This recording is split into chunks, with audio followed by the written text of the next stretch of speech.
Hey everyone, welcome back to the podcast for Uspire. Today we have with us Urvi, who will be talking us through her experience in Singapore as a fashion designer and what she has learned over the years and how she's working in the field right now. So Urvi, welcome to the podcast. If you could just start with your name, your introduction, where you're from, what school did you go to, and stuff like that. Sure. Hi, everyone. Hi, Rachit. Thank you for having me here. I am a full-time freelance fashion and textile designer. I'm also a fashion commentator. I have my own page, which is a complete passion project. I was in Lakshmipad in Calcutta. That's about it. Perfect. Yeah. And you told that you have a page, and that's how we found Urvi in the first place. Not how I found, we knew her before as well, but that was one of the things that she's been doing really well, like in the past couple of months, I would say.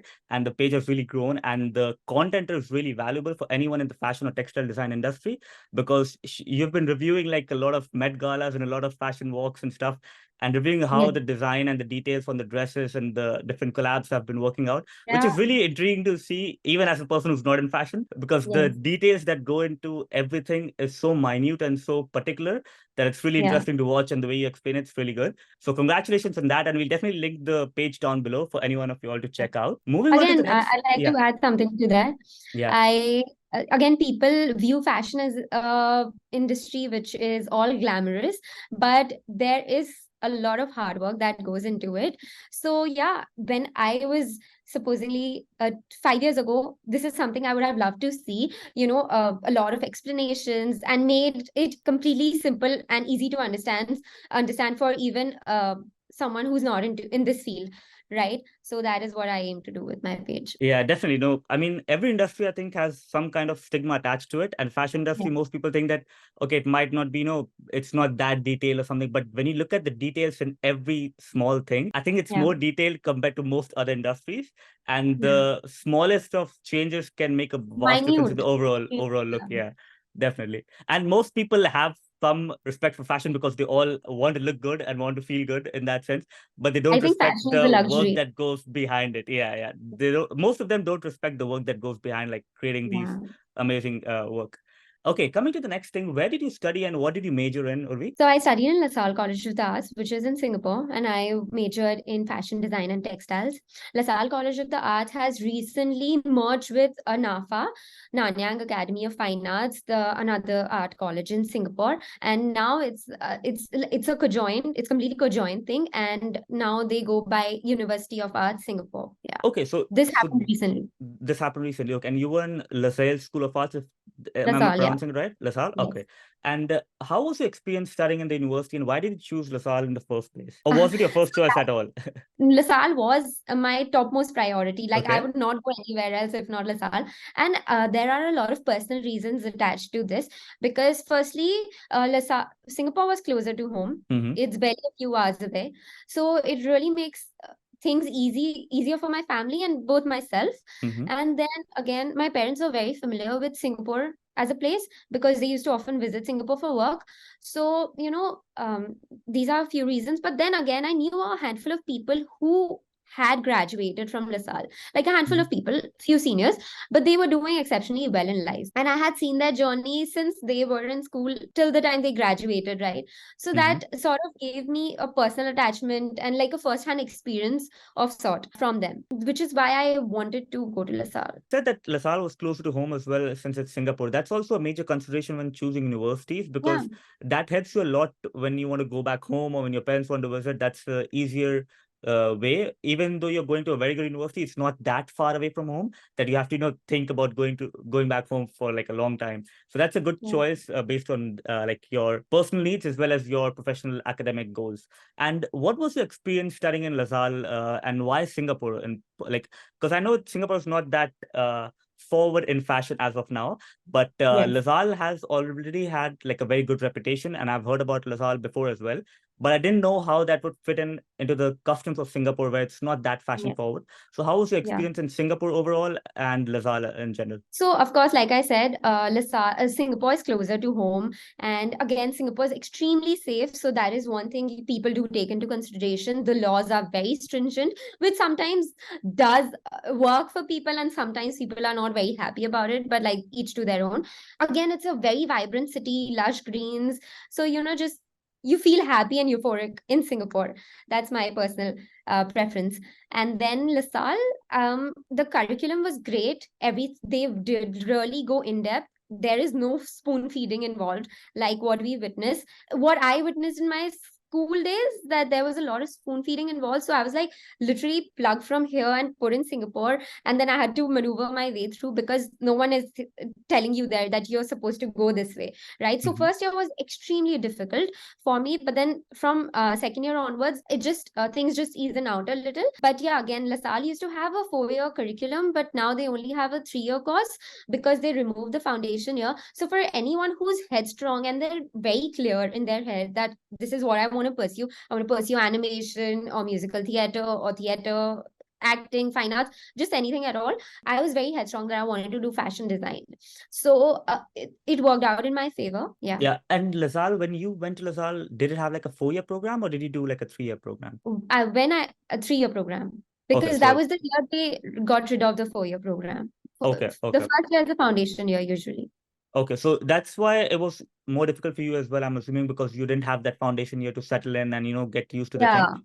And you were you could straight say up so. thrown into the main years of Definitely. your life. Yeah. Definitely. And the thing is that NAFA used to have a 4-year program. So I'm Mm-hmm. not very sure how that works now. They've joined it.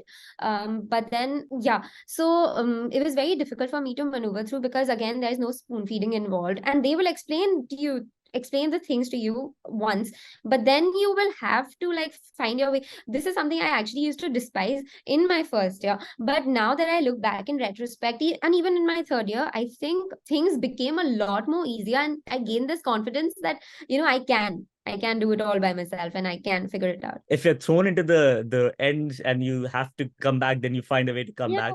So, and I think, yeah, in most schools in India, at least in Kolkata, definitely, we didn't have this custom or this culture of finding everything for ourselves. It was most of the time fed to us in some way or the other, or you knew where you had to find that. And when you go to Yeah. a country abroad, be it any country, even Singapore, in like its deep kind of stress environment in terms of academics, in terms of growth, because everyone's competing there. It's not like you're chilling, you're having a good time, you're partying Not at around. all. Everyone is always head focused in their dreams and in their goals. Yes. So that Yeah. becomes really difficult because you're Again, suddenly out of that comfort zone and you have to, just keep pushing all the time. like quality on life in Singapore, quality of life is great, but there I won't say the work life balance is as good as it should be, Yeah. because everyone is literally striving to do their best. So yeah, Yeah, and I you got think Asian countries in general have this work ethic yes, that most other countries don't. So when you're yeah. going to Singapore or Hong Kong, these like big Asian countries and big Asian places, that will have the best and the cream of the crowd, and that will be competing with you for every possible seat. So you have to always be at your level best while also managing time for yourself, for your mental health, your You physical health, got to do everything. that. You Yeah, got to and that find the becomes, balance. yeah. And the worst thing is that when you go abroad, there's no one guiding you that, okay, there's this thing you need to do, this thing you need to do at this time, eat your food, go to work, go to school, whatever. It's all on you. So you don't have parents, don't have teachers, nobody guiding you. I'm And not gonna that's, lie, it's a yeah. little chaotic. I'm not gonna lie, Yeah, but it's you find a definitely balance. chaotic. Like every international student I think I've talked to, their first years have been like, what just happened? Like I have no clue what's Yeah. going on in my life. Like everything's all over the place. I have no So clue what you time gotta, it's happening. yeah, Yeah. you gotta figure out friendships. You gotta figure out what to eat, when to eat, course, curriculum. So Yeah. they were teaching us sewing, stitching, Hmm. and then I mean, a stitching machine has so many functions, and you're just like the teacher comes and shows you how to stitch.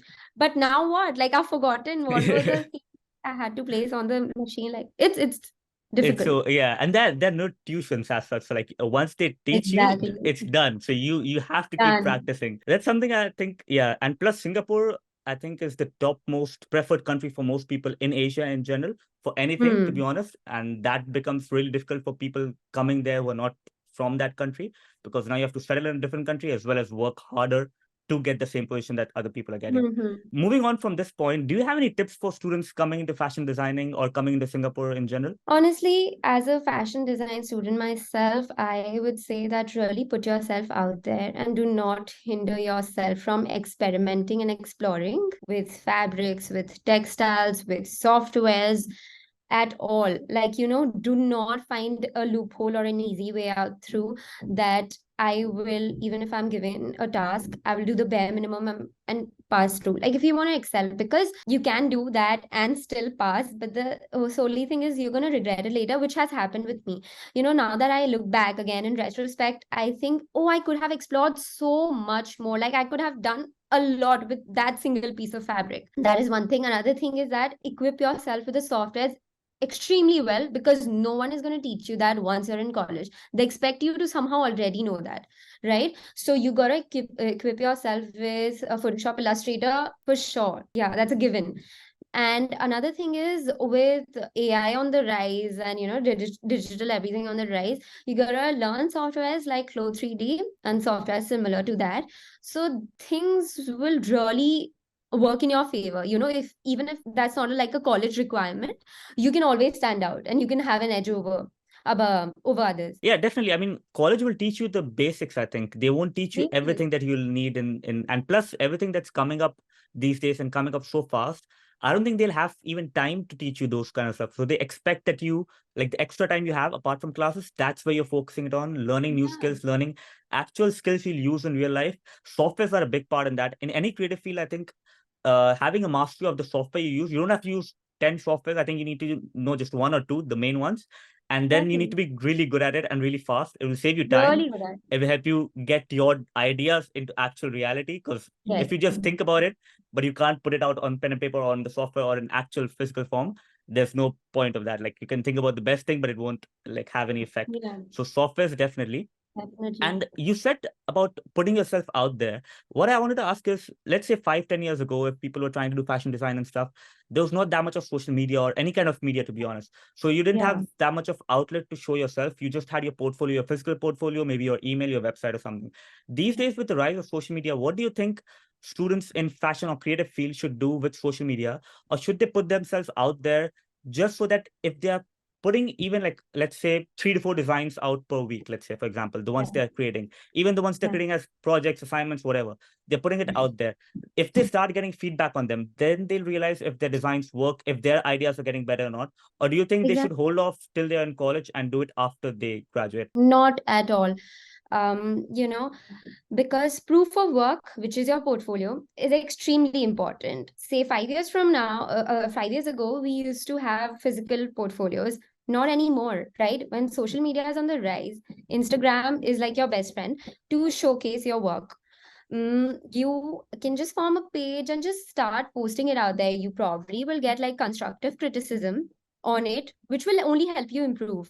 Firstly, secondly, when you're applying for jobs, people want to see. You will send them your portfolio, like a digital copy of it. Mm-hmm. But if you have like an Instagram presence or just any social media presence, could be Behance, how do you stand out? Like, find that X factor, that voice for yourself, and put it out there.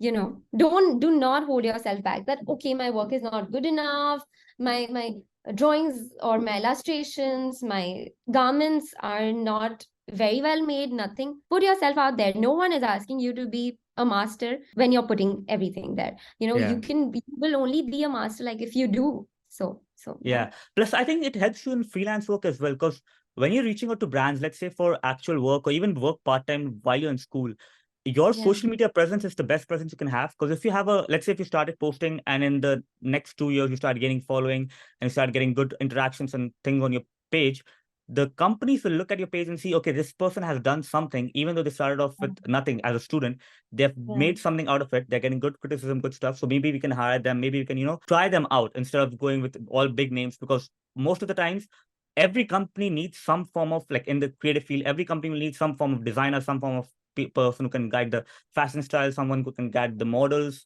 photo shoots, everything. So they You won't gotta be always a have little the, realistic. yeah, You gotta be a little realistic. and you won't always have the budget. Like companies, all companies don't have the biggest budget to hire the biggest, best brands and stuff. So they'll hire people, freelancers, students who can get the work done. And if you get a better job, like better chance of cracking that, you have, first of all, experience on your resume, which will get you better jobs in the future. And you have a Yes. portfolio to show that you have worked with actual companies and brands and done something good. That will Yeah. also give you a lot of experience on your own, learning new stuff, learning how to work with a team, learning how brands actually work internally. Yeah. But yeah, that I think helps a lot, because in any creative field, putting yourself out there these days is very important. You can be in fashion Very design, be in important. photography, videography, doesn't matter, whatever you're in. As soon as you start putting yourself out there, you first start gaining confidence, definitely, because you now have your work in front of everyone to see. But Yeah. then you start gaining skills as well, because people critique you. Exactly. You see what's working, what's not working. How can you improve yourself? And you improve more than classes, I would say. Like Yeah. classes, sure, you'll improve based on the Yeah. toughness of the course. But yeah, again, real I world have a experience couple is of things different. to add here. Yeah. Yeah. So like even when I was in college, I had a whole fashion history class, right? Mhm. Which I was like least interested in, like least. I don't want to study that, you know. Yeah. You could find me snoozing in the Yeah. classroom. Right? But then, yeah, because it was boring to me then. I think it's the most interesting thing to me right now at this point. Yeah. You know, when I started my page, I did not have as much knowledge that I possess today. But along the way, you know, it was a whole learning curve for myself too. Because you know, when you put effort into something and you put it out there, you know people are gonna be watching your videos. You gotta keep improving yourself every second day, right? So that is what happened with me. First thing. Second thing, again, putting your work out there helps you to show the BTS. Yeah. It helps you to show the that you're sketching it, that you're guiding someone, or you're stitching it, because otherwise you could be getting that work done from somewhere else and putting it in your portfolio. And the another thing I would like to add is people want to apply for internships, but they do not take freelance into consideration at all. Don't you Yeah. think Yeah. so? Like, yeah. Yeah, definitely. I mean, freelance has a lot of scope, and most people in India, at least, I think you're kind of brainwashed in the sense that freelancing, it's not a real job because you won't earn money. But Hmm. freelancing, I think you can earn more money than a regular job More if money. you do Yeah. better projects. And plus, freelancing gives you that freedom that you don't have to work a Flexibility. 9 to 5. You can work at your pace, so you can deliver projects even faster and get more money for the same amount of work you would be doing. But yeah. Absolutely. And that is coming from like a freelancer firsthand, that you get the flexibility to choose your clients, to choose your work, to choose your pay, to choose your timings, to choose a lot of things. Mhm. Right? Right. And I have been a freelancer since my first year in college. So I was like, I'm going to put myself out there. Again, this is an extremely unorganized industry. Fashion industry is an Mhm. extremely unorganized industry, be it in India, be it elsewhere. But so what you got to do is you got to do the hard of cold emailing, Mhm. because you cannot sit around and have your job alert pop up, or you know, Yeah. LinkedIn response from LinkedIn, something like that. So you got to like find your brands that interest you and actually email the founders and people who are hiring. So you got to do all of that, and then just keep on building. Even so, what people do is when they get like the semester break for 3 months or 6 months or whatever it is, they start applying for internships then. But what about like just taking on tidbits of freelance jobs here and Mhm. there, like while you're studying? So do that Yeah. too. Like that is what I Yeah, would. definitely. I mean, yeah, freelancing is something you can do on the side. And since you have the freedom of choosing your own timings, your own pay, everything, you don't have to do freelancing, but it's an option you should definitely explore. And again, you said Yeah. cold emailing. I think that works for every industry, no matter what. No one's going to Yeah. come looking for you because, oh, you are working at your home or something. They're going to start looking for you if you start looking for them. Like it works both Yes. ways. The more you look out for people, some people say that they got lucky and they got a good job. Nobody really gets lucky. The more you put yourself out there, the better chance you have. That chance is the probability of you being lucky in that sense. Yes. So Like the yeah. more hard work you put in, Yeah. that'll repay as a tiny bit of luck, you know? Yeah, exactly. Yeah. Yeah. Okay. So coming to something you said before, that putting yourself out there shows the BTS, and it's not like you can bring out any design from the internet and then put it. What's your take on AI these days? Because I'm really curious about, like, in any creative field these days, people are saying that you won't need these people because AI can just design this and make this and edit this and that. What's your take on how much AI will affect the industry, and if you should actually be worried, or if you should take AI as a tool in your pocket and then build on that to help you get better? I mean, not to take away anything from uh, things that have like a certain answer to it, like a Mhm. specific answer to it, like 1 plus 1 is 2, right? Mhm. You don't have that in creativity. Yeah, There's yeah. not a specific answer to everything. So AI will can only, in my opinion, right? I could be wrong here, but like in my opinion, it can only act like a weapon, but then you know, something that you can actually use um to better yourself 10x. Mm-hmm. But you gotta still at the surface level be, you need to know what you're doing. Yeah, yeah. Because like if you look at any designers or any people in the creative field in today's time, the big names, anyone, I don't think any of them would be like overtaken by AI just because, you know, AI can do this and that, because their That's ideas, their designs, absolutely the way right. they think, it's not that easy to just be like, okay, I can replicate a software program that can do that. Maybe you Yeah. can get some ideas, some things that can make it easier. Maybe your back end work becomes easier, but the idea generation still is yours. So like you can get the Exactly. idea, putting that idea into actual reality might be easier with AI because the tools might help you do it faster in a better way, but your idea still is yours. So that I don't think that can be taken away in the creative And the field. way the human brain works, I don't think anything can work as effectively as that, right? You Yeah. can brainstorm ideas like crazy. And even for Indian designers, I would say like Anamika Khanna and all, Mhm. fabulous outwardly work. Okay. But Yeah. then what the thing is that some of them do not even have like a strong social media marketing or like social media presence Yeah. at all. Yeah.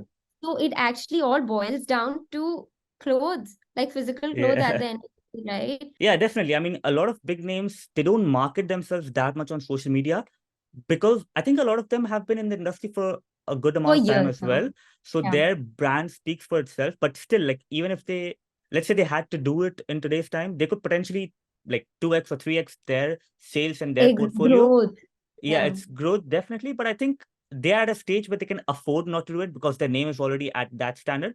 But anyone starting out today, if they think that okay, I'll do the same path, follow the same path, if you're not utilizing social media or online presence in today's world, I think that's a mistake for anyone in the creative field because it's just a beneficial tool in your arsenal. Yeah. Coming to the next point, I wanted to talk a little more about the Singapore thing. So most people think that for fashion design or any kind of design work and creative work, the Western countries and European countries are like more prevalent and better suited. Why did you choose Singapore over any Western country? Was it just because it was closer to your home, or was there other reasons as well involved that made you like stay away from, let's say, US or European countries? Okay, I'll have to repeat my answer here. But then the thing is that I did apply to the UK and I did apply to Italy and I applied to colleges in India too. Okay. And I got through some of the best colleges. I got through LCF and Poly Moda. I got through colleges in India, Mm-hmm. right? But the my sole reason for choosing LaSalle was, you know, I may sound silly here, but they were completely personal to me. So Yeah. when I was in ninth grade, I did not know what, again, this will sound silly. I was in ninth grade, but I did not know what I wanted to do in life. The only thing I knew was that I have to study in LaSalle. I did Okay. not know what LaSalle taught. So, I mean, things just fell into place for me, you Okay, I know? think that was a So, good manifestation for you, to be honest, because yeah, most people in grade nine have no, I to this date have no clue exactly what I do want to do with my life. Like, I don't know yeah. exactly where I'm going or my future, like 10 years ahead, but I have a rough idea. But your manifestation of just LaSalle, going to LaSalle, I think that worked out really good for That you. worked. That actually worked. You know, I'm a manifest till date and I'm very big on manifestations. So things do work in my favor. But then when I was in ninth grade, I did. So knew someone who was in LaSalle and Mm-hmm. she had like a whole character flip change. I was like, oh my God, how do you improve on yourself like Yeah. crazy? So that was very something, you know, bizarre to me. So I was Mm-hmm. like, I also want to go to LaSalle. I didn't know Okay. what I wanted to do. Like, what if LaSalle taught science? I'm Yeah, not yeah. interested. That's But then, funny because you didn't know what LaSalle did or what courses they taught, but you knew that you had to yeah, go to LaSalle. That's go there. okay. That was a couple of like that was one of the reasons. But then again, yeah, very personal. My parents were very well aware of the surroundings. Singapore, my dad has a lot of friends over there. So they were also comfortable sending there. Mm-hmm. I mean, I was the first child to, you know, so they were also Mm-hmm. clear, like sort of secure about that fact. Yeah, And yeah, then again, Singapore is very safe, stringent with their laws. Again, food is not at all an issue in Singapore, yeah. right? That I've heard about. Yeah, Yeah. food is not an issue. Again, you will not feel out of place over there. You will, Mm-hmm. it's like home away from home, sort Mm-hmm. of, because Singapore is a multicultural place. Again, you have people, Malay, Chinese, Indonesians, Indians, of course, and the population of Indians is massive, like major. There are actually, blocks for Indians to live in. So yeah, Yeah, not and like I'm a homesick person at all, but I yeah, think they just work in your no, favor when definitely, they definitely you're help you not out. aware. Yeah. Like right now, I'm living in Canada, and if I have to meet my parents or go back home, it's like a 6 month process to think it through because there are tickets involved, Yeah, there's pricing, there are timings when you can go, and you're like stuck in this country. And it's not even like you can reach there in like 2, 3 hours. It's like a 24-hour exactly. journey at least. So Sorry. it's like a big process. So it's like a huge mental step to take when you're coming abroad as well. That it's not just, okay, it's all going to be fun and days and sunshines and rainbows and stuff. There's going to be a lot of bad days and lonely days that come ahead, but it's going to be all worth it. I'm pretty sure it's going to be worth it at the end. And Yeah. coming to the point that you mentioned about Singapore, I've heard this before as well, that Singapore is very, very safe. We had the podcast with Kashvi, and she was mentioning about her experience in the US as well for the exchange semester. And she said that US was not at all as safe as Singapore, which I've heard as well before, because Singapore, like you can walk alone at 3 a.m. and no one will even come and touch you. But in US, you can get robbed easily in most states. So it's not that, even in Canada, it's not that, safe for any student coming there for the first Yeah. time if they don't know what the culture is about. Like if they have no Yes. clue and they're just going there with a blind eye, it might be a shock for them. Singapore extremely stringent with their laws, extremely, right? So, and not just the place, but also my college. Like, no, I think, but this is in most colleges now. I'm not very sure, but no plagiarism. Hmm. You will be thrown out if you Yeah. plagiarizing stuff. And there was this one time when I did leave the lights on in the room, and I was the last one to leave my classroom. The next day, or my whole batch, like fashion design batch, Hmm. got a mail saying someone left the lights on. This cannot happen again. This, that, and Oh, it was a huge ass paragraph. for just leaving the lights. Okay, yeah, Leaving that's the lights on. This one time, yeah, someone left the iron on, which is understandable because you really yeah, can't leave the iron on throughout the night. yeah. But then I left the lights on totally on me. This is where, I built in the discipline in me because when I was in India before going for my college, I was not at all a disciplined person. And I was actually a little laid back and lethargic in life. Okay. I can't lie about that. But I think that really, these things reinforce you being Hmm. very disciplined. Yeah. Plus, you're living alone, so I think a lot of responsibilities come on you that you didn't Yeah. expect. So you automatically, like you're set in that motion where you have to start thinking about everything going around, and it's not just like, okay, you go to school and come back home and just relax. There's a Your lot of mom other isn't going to variables. be pestering. Your Yeah. mom isn't going to be pestering you to wake up. You got to wake up. Yeah, that's the That's that's how the it is. toughest part. Every Waking up day. early, if you have early classes, good luck. Yeah. Okay. Coming to the next point, what are you currently doing in your work life? You mentioned that you're doing freelancing and stuff. Is there some project that you can mention, or some brands you have done collaborations with or worked for, or any major project that stands out to you personally in your life of projects? Yeah, sure. So I would like to refrain from mentioning brands because that'll be a conflict of Okay, interest. sure, sure. But yeah, but I have worked for multiple brands in India, and these are really good brands. Mostly, so my head works more in the Western aspect of clothing, Mm-hmm. not even Indo-Western, mostly Western. Mm-hmm. So yeah, I've worked with brands which specialize in that.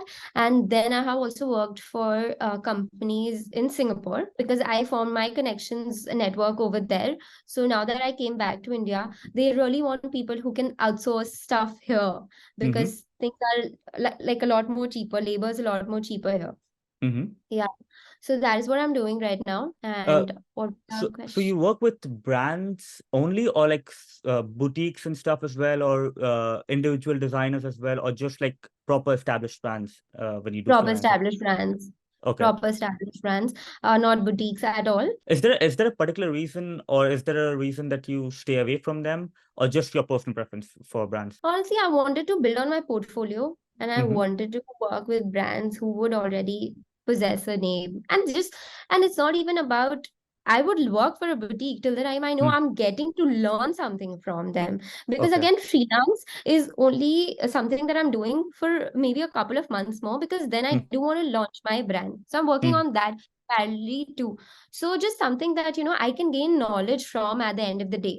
Mm-hmm. And what happens when I'm working for these brands is I get to understand the market, what's working for them, what's not working for them, how they're getting everything sourced. So I actually get to learn from ground up from Yeah. them. So you Yeah. start from like, since you're working with them, you get to do from the manufacturing to wholesalers to designing the production of everything to actually selling to retailers to customers buying it, customers reviews and stuff, and the entire process. So that gives you like a better understanding for your brand as well that you're potentially about to launch, and in general in the about the fashion world as well, like how things work compared to if let's Yeah. say you were working for a boutique, you won't get that much of knowledge because they're I relatively won't get small. So exposure they're is what I yeah. feel. Okay. Yeah. Yeah. But then Understood. again, I don't do the selling part that the Hmm. brand does, right? I Mm-hmm. don't do social media or selling or, putting pop-ups. That's on me. That's completely on the brand. I do the designing part of everything.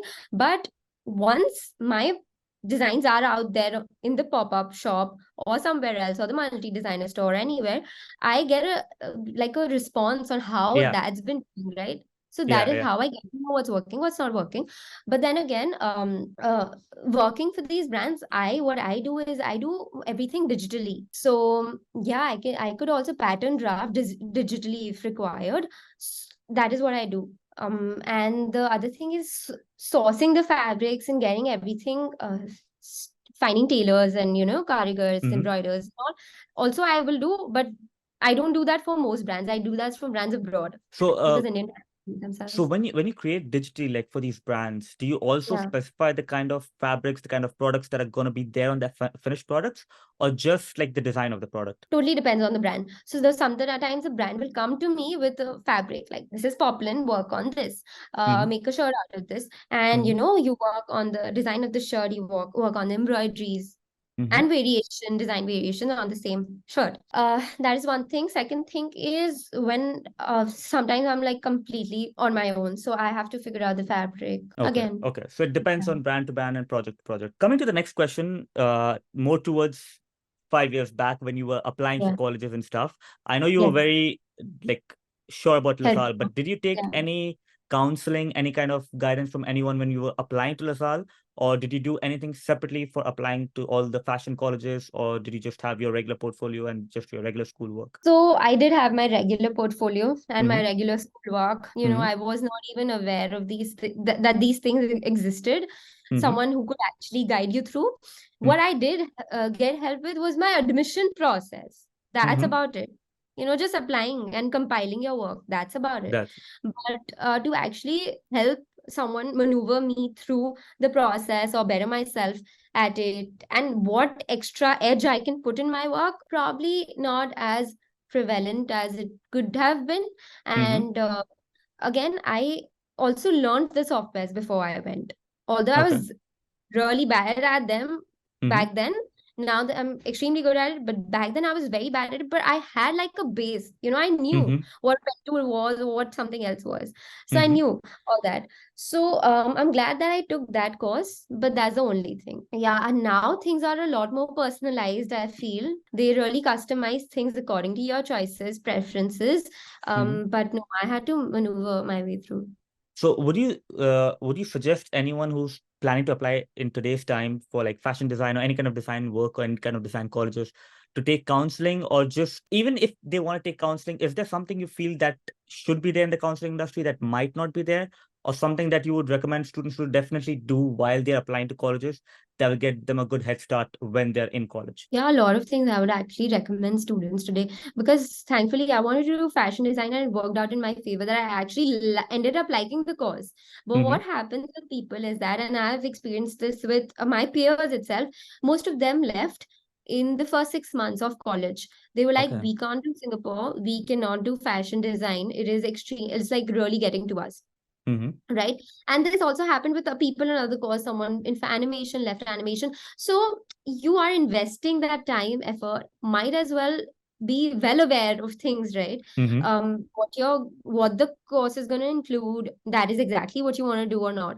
So what I would like to see in any way counselors or just people who counsel is that they customize it according to the individual. So if someone is wanting to apply to the States in a design college, they should have someone from like the design college in the States Yeah. help them navigate through. Because Yeah. I would love to hear someone, I would have loved to hear someone telling me more about LaSalle, more about Singapore, what I can expect from the course, because I thought it is going to be not a cakewalk, but not as difficult as it was also.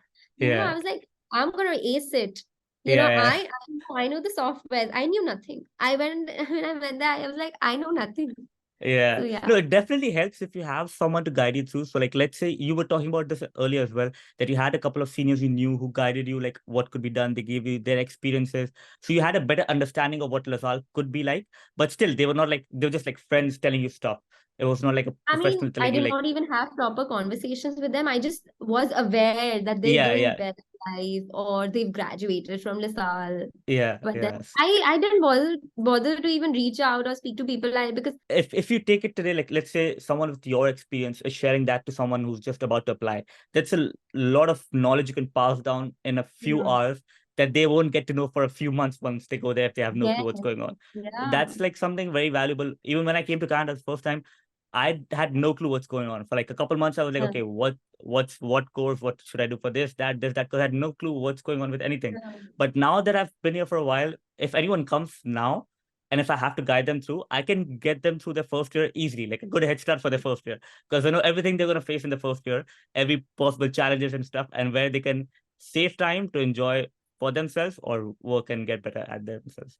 When they Yeah. should really not be as hard on themselves. And some people actually left college thinking that they will not at all be able to do it, Yeah. to Yeah. pass through. But that's not true. They just get like very worked up, and someone Yeah. needs to tell them to calm down, and Yeah. you're gonna figure it out. So Yeah, no, definitely it gets overwhelming. And when you're first there, it feels like everything's just on you. So if you have no guidance, no one to help you out, it can get pretty challenging. And if you're going back home, then that's like, first of all, you kind of wasted 6 months because you didn't really get out of it. You kind of wasted good opportunity because you were already at a place where you could have done so many new things, so many yeah, good things. And then you yeah, just gave up because there was, some bad days or some times where you were not yeah. feeling that good. Bad days, So it just certain feels, bad days. yeah, it just feels bad for people who might have like given up at that point because they didn't have someone to guide them through. What is one suggestion you would give your younger self starting out in fashion design, or something that you didn't do in school that you regret, or not regret, but something that you could have done more of that would have definitely helped you right now? In college? In school, in college, whatever, yeah. In Oh, in your school and younger self. college, I have literally the same advice to my school self and my college self. Put yourself out there, because I Yeah. did not. Even till date, I don't have like a. I have like my portfolio and I have my page, Yeah. but then I wish I had done like a BTS of my work in college, where I was stitching, where I was sketching, where I was figuring out drapes and working on the Mm-hmm. mannequin. So I just feel that I wish I had like formed a proof of work which is extreme completely digital, and Mm-hmm. which included behind the scenes and me running from fabric stores to source something, a specific. So yeah, I just feel that I wish I had done that back then also. And the only reason I didn't do it because I felt that I was not good enough Yeah. when I was. Okay. So yeah, do not let anything hold yourself back from experimenting, exploring, because opportunities won't knock at your door. You Yeah. gotta find, you're looking for them. So that would have really helped with getting to know a lot more people. But I'm glad like I freelanced and also I built Mm-hmm. my network that way. Yeah, that's one thing. And I would also ask people to freelance while in college. Do Mm-hmm. not wait for days to intern. Mm-hmm. At the end of my first year, I'm going to intern for 3 months. Don't freelance if you can. And it does not need to necessarily be in your field of interest, right? You could explore something else because Mm-hmm. these skill sets just keep adding on. And I think if they're like, because in creative field, you said that you wear a lot of different hats because you're doing different stuff as well, not just designing the clothes, but materials, fabrics, combinations, colors, everything. So let's say if you wanted to freelance and try out a different part of this to see if you like that much or not, that's a good chance of doing that because you do some projects, you understand if you're getting the hang of it, if you like it or not. You might like it more than what you're doing currently, so you might completely switch, or you might hate it and you don't want to do it. So then you're sure that you definitely don't want to do that and you're more focused on the other side. Yes. So freelancing definitely helps. And One thing is that when I got my first internship, which was in Calcutta, and I was given the opportunity to work on prints solely, and there were plenty of people working, but I was the one who had to design all the prints, and I was like, oh my God, that was a huge brand I was working for. I was like, this is scary, and I don't want to like leave this place and go and just because I'm scared. And I think that really helped me to find my voice today, in terms of work, my aesthetic, everything. And I got extreme, like 10x better because of that experience, right? yeah. So keep getting these experiences. Yeah, and you mentioned a lot about like even with experiences, the way you were freelancing in college and everything, that your network plays a huge part because sometimes your network can get you good potential opportunities.